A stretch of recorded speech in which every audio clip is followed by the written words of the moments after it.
Hello everybody, this is Rated CG and I am Riz and I'm giving you an overview of the level 85 Shaman and what has changed.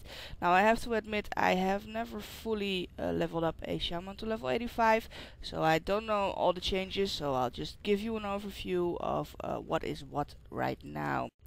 Let's see, we shall go to the talent screen. And you see, well, of course, the specs are the same. It's elemental, enhancement, and restoration. Elemental and enhancement being the damage specs, and restoration, of course, being the healing spec. Let's first have a look at the elementals. You can see that you still get your lightning bolt. I know that that is the same. And lava burst, of course, gives you the molten lava at the target. Fulmination. Now I have never really seen this one, so maybe some of you viewers can tell me if this is already in the game or not. Earthquake, I do know that it is in the game. Let's take that spec. We get those. And then the talents. Now the talents are the same for each and every spec that you choose. And let's see, at level 15 you get to choose between Nature's Guardian. Whenever a damaging attack brings you below 30% health, your maximum health is increased by 25% for 10 seconds and your threat level towards the attacker is reduced. Or you can go for the Stone Bulwark Totem, which summons an Earth Totem with 5 health, granting you a shield. Or we can go for Astral Shift. Seek haven by shifting partially into the elemental planes, reducing damage. I would go for Nature's Guardian. Then at level 30 the next tier that you get is either Frozen Power, which gives your Frost Shock the rooting ability. You can get the Earth Grab Totem, which of course roots enemies. Or the Windwalk Totem, which summons an air totem with 5 health, granting raid members within 40 yards immunity to movement impairing effects. Now this will probably be a little bit depending on what you will choose to do with your character. Will you go PvE, will you go hardcore dungeoning, raiding, or will you go PvP with it? I don't really know which one I would choose. Let's say I'll take Frozen Power. And then at level 45 you get either Call of the Elements. When activated immediately finishes the cooldown on all totems with a base cooldown shorter than 5 minutes. Totemic Restoration. When a totem is replaced or destroyed before its duration expires naturally, its cooldown is reduced in proportion to the lost duration. Or Totemic Projection. I would go for Totemic Projection. Oh, being attacked here.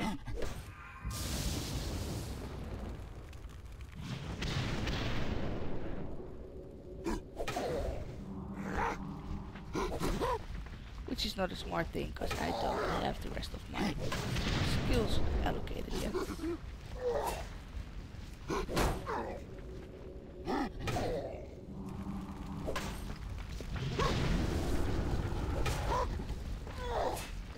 Might have been a smarter idea to do talents, so we're safe.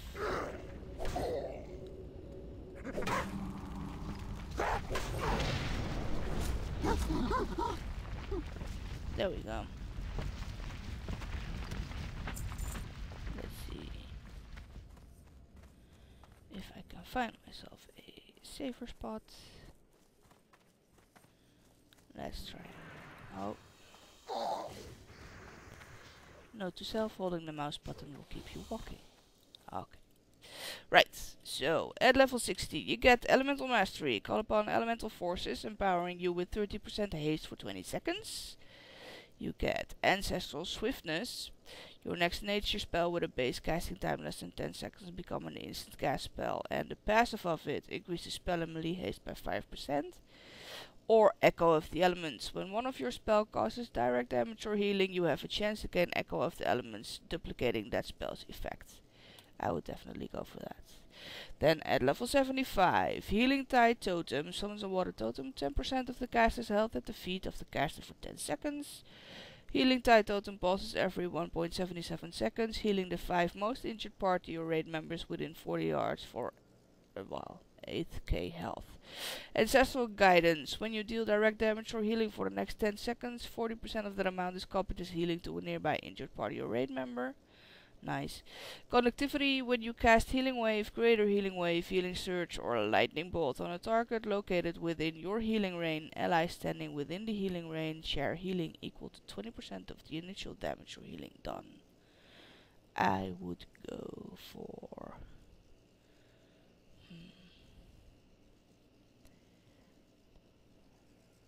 I think I would go for the Healing Tide Totem. And then level 90, well, we're not level 90 yet, so we cannot pick them really, but we can show them. You have Unleashed Fury, which gives you a passive for elemental weapon imbues are empowered, granting additional effects when triggered with Unleashed Weapon.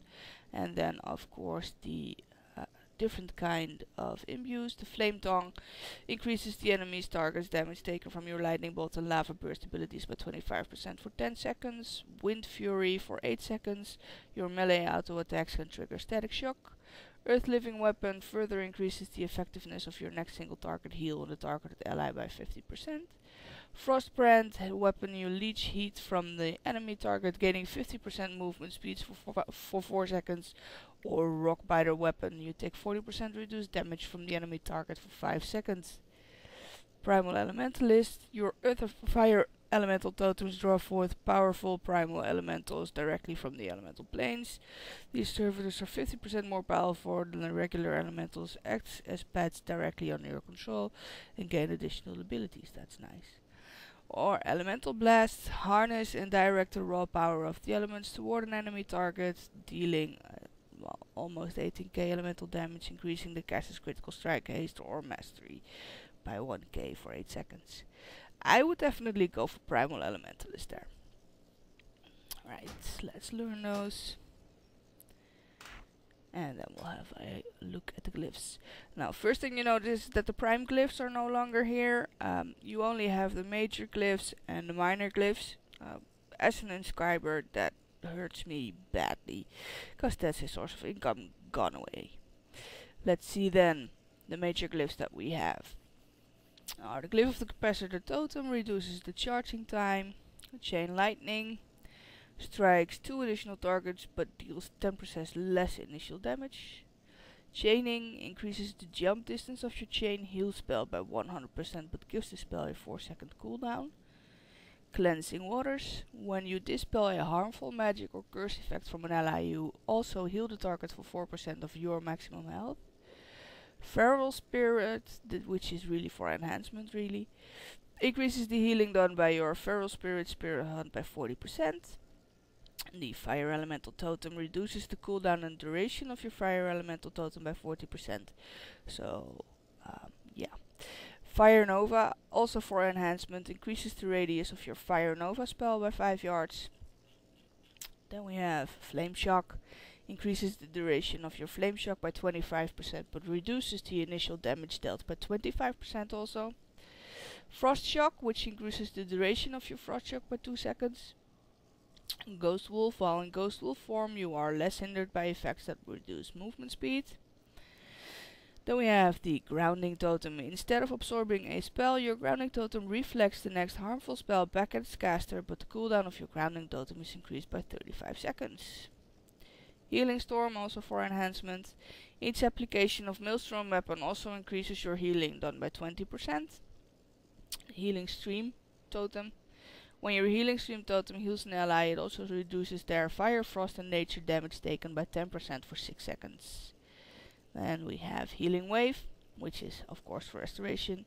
Your Healing Wave also heals you for 20% of the healing effect when you heal someone else. Hex reduces the cooldown of your Hex spells by 10 seconds. Purge dispels 1 additional magic effect. Riptide no longer has a cooldown but also no longer instantly heals the targeted ally. Then for enhancement, Shamanistic Rage. Activating your Shamanistic Rage ability also cleanses you of all dispellable harmful magic effects. Spirit Walk, also for enhancement, reduces the cooldown of your Spirit Walk ability by 25%. Spirit Walker's Grace increases the duration of your Spirit Walker's Grace by 5 seconds. Telluric Currents causes your lightning bolt to restore 2% of your mana when it strikes an enemy. Thunder reduces the cooldown on Thunderstorm by 10 seconds. Totemic Recall causes it to return full mana cost of any recall totems. Totemic Figure increases the health of your totems by 5% of your maximum health. Unstable Earth for Elemental causes your Earthquake spell to also reduce the movement speed of affected targets by 40% for 3 seconds. Water Shield for Restoration increases the passive mana generation of your Water Shield by 10%, but Water Shield no longer activates when you receive damage. Wind Shear increases the school lockout duration of Wind Shear by 1 second, but also increases the cooldown by 3. And Unleashed Lightning. Your lightning bolt takes 5% longer to cast, but may be cast while moving. And then we have a couple of minor glyphs. Astral Recall reduces the cooldown of your Astral Recall by 5 minutes. Deluge, your Chain Heal now has a watery appearance. Farsight spell may be used indoors. Lake Strider, automatically gain water walking whenever you enter Ghost Wolf form. Lava Lash, your Lava Lash ability no longer spreads Flame Shock to nearby targets. Spectral Wolf alters the appearance of your Ghost Wolf transformation, causing it to resemble a large Spectral Wolf. Thunderstorm removes the knockback effect from your Thunderstorm spell. And Totemic Encirclement. When you cast a totem spell, you also place unempowered totems for any elements that are not currently active. These totems have 5 health and produce no other effects. Then we'll have a look at the spells. You have your air totems, the capacitor totem. Then we have the grounding totem. I don't know either one of them, to be honest. Stormlash totem. Ancestral Spirit returns the spirit to the body. Astral Recall, that's of course like your second Hearthstone. Bind Elemental. Bloodlust. Chain Heal.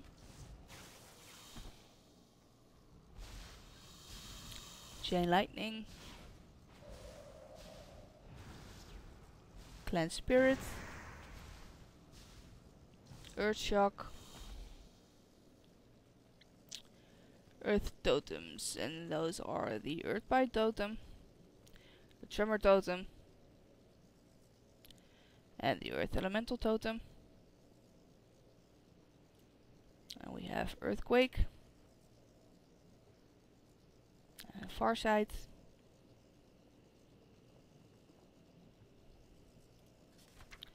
Fire Totems, which are the Fire Elemental Totem, the Magma Totem, and the Searing Totem, Flame Shock,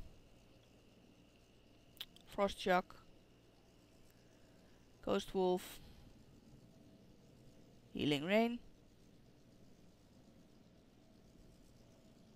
Healing Surge, Hex, Lava Burst, Lightning Bolt, Lightning Shield, which now lasts 1 hour, which is like awesome. No longer like before every fight you'll have to refresh it on yourself. Primal Strike, Purge, that's a lot of spells right there. Spirit Walker's Grace, Thunderstorm, Totemic Projection, well, we've seen that in the talent pick already. Totemic Recall, Unleash the Elements, Water Shield, Water Totems, which are the Healing Stream Totem and the Healing Tide Totem. Water Walking, of course. Weapon Imbues, which are the Flame Tongue, the Frost Brand, and the Rock Biter. Wind Shear, Burning Wrath, Echo of the Elements, which is also because of the talent points that I spent. Then we have a bunch of passives right here, which is Elemental Focus, Fury, Oath, Precision, Reach, Frozen Power due to the talents, Fulmination, Grace of Air, Lava Surge, of course Meal Specialization, Mastery if you go Elemental, Nature's Guardian, Reincarnation, Rolling Thunder, Shamanism, and Spiritual Insight. So let's go see what has changed. Talents. Many old talents have become specialization spells, and totems. Totems no longer provide long-term buffs. All totems have short-term situational benefits. Core abilities for the elemental.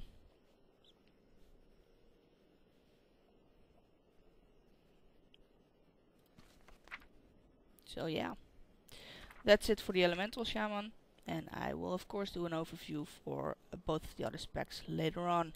This has been Rated CG. I am Riz. Thank you for watching.